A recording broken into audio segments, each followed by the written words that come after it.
সবচাইতে বেশি জান্নাতে প্রবেশ করাবে যে আমল, বিষ্ণু বললেন, এক হচ্ছে আল্লাহর ভয়, আরেক হচ্ছে সর্বোত্তম আচরণ। প্রিয় ভাইরা, ইসলামের মেজাজটাকে চিনে নেন, ইসলামের এসেন্সটাকে বুঝে নেন। আমরা ভালো আচরণকে গুরুত্ব দিতে চাই না। অনেক নামাজি লোক দেখবেন নামাজ পড়তে পড়তে কপালে কালো দাগ ফেলে দিচ্ছে, বাসায় বউয়ের সাথে খারাপ আচরণ করে, খিটখিটে মেজাজের, প্রতিবেশীর সাথে শুধু ঝগড়া, কলিগদের সাথে ঝগড়া, মারামারি, দুঃসম্পর্ক, এরকম আছে না? নাই বলেন, আছে না? কিন্তু নামাজি, অনেক বড় হাজি, একদিনও কোরআন তেলাওয়াত মিস হয় না।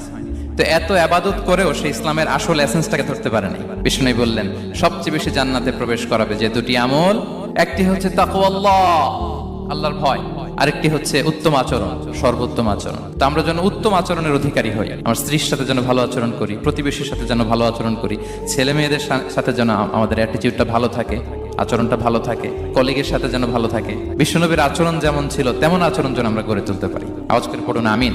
সুনানে আবু দাউদের এক